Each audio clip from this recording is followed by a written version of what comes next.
Hi students, today we are going to discuss about some properties of light. Light is a form of energy. There are different sources of light, but the amount of light emitted from different sources are different. Sun emits huge amount of energy, whereas candle produces only less amount of energy. We depend mainly on sun for energy. Sun gives huge amount of light energy and heat energy. Both are required to maintain life on earth. Light energy is mainly used for photosynthesis.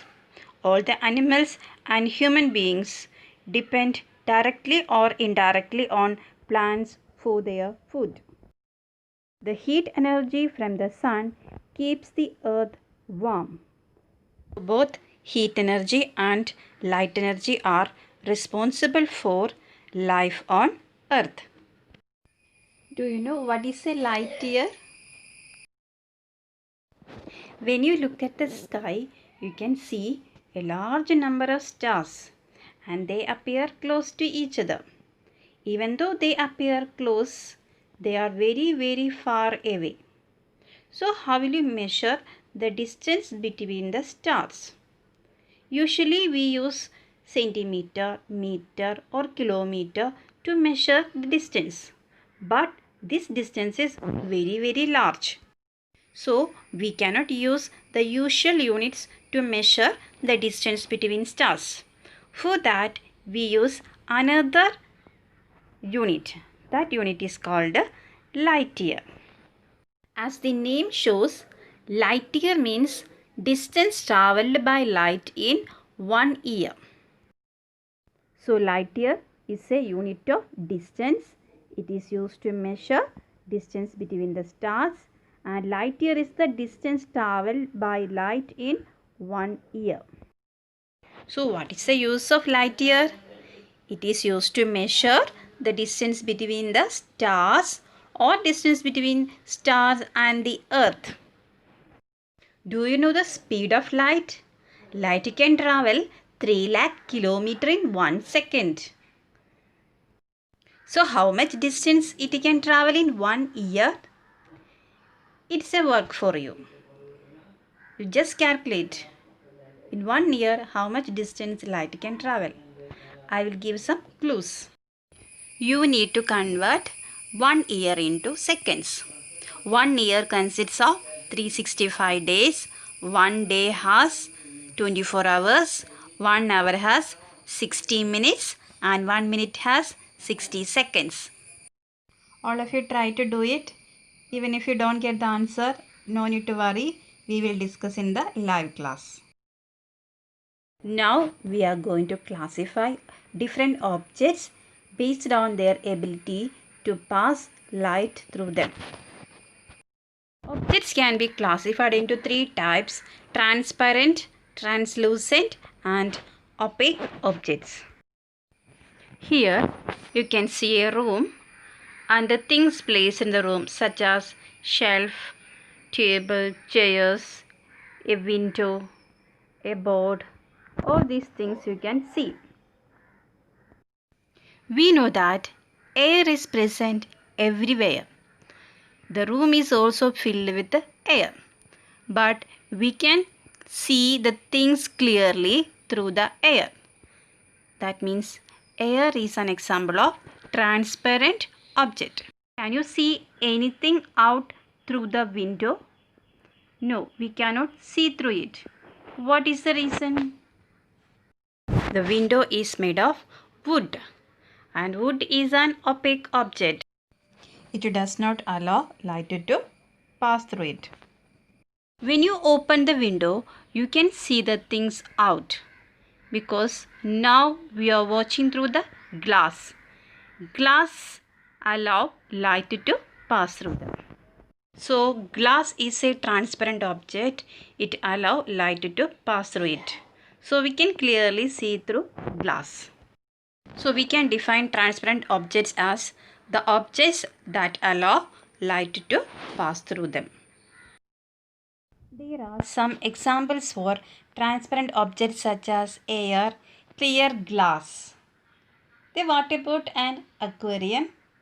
In an aquarium, fishes are kept inside glass tank filled with water, and we can clearly see the fishes. What's the reason? Both glass and water are transparent objects. It allows light to pass through them. So we can clearly see through that. Objects made of clear plastic are also examples of transparent materials. The water translucent objects, the objects that allow light to pass through them partially, are known as translucent objects. We cannot clearly see through translucent objects because they allow only very little amount of light to pass through them. Some glasses, some plastics, butter paper, tracing paper, etc. are some of the examples of translucent objects. Then what are opaque objects? The objects that do not allow light to pass through them are known as opaque objects. Most of the things around us are opaque in nature. For example, your pencil box, your school bag, your pencil, pen, bricks, then glass. Many objects are there. These are examples of opaque objects. Our next topic is about shadows. Now all of you look at the picture. We can see that when light falls on an opaque object, it is not allowing the light to pass through it. And you can see the shadow of the opaque object at the back of it. So we can understand that when light falls on an opaque object, a shadow is formed. A shadow cannot be formed by transparent objects because it allows light to pass through it. So shadow will not be formed by transparent objects. Shadow can be formed by an opaque object. So what are the things required to produce a shadow? In the picture you can see that a source of light is used. An opaque object is needed and a surface is needed. On the surface the shadow is formed. So the basic things needed to produce a shadow are a source of light, an opaque object and a surface. The size of the shadow depends on the position of the opaque object and the source of light. When the position changes, the size and shape of the shadow also changes. What is the color of a shadow? Whatever may be the color of the object, the color of shadow is always black or grey.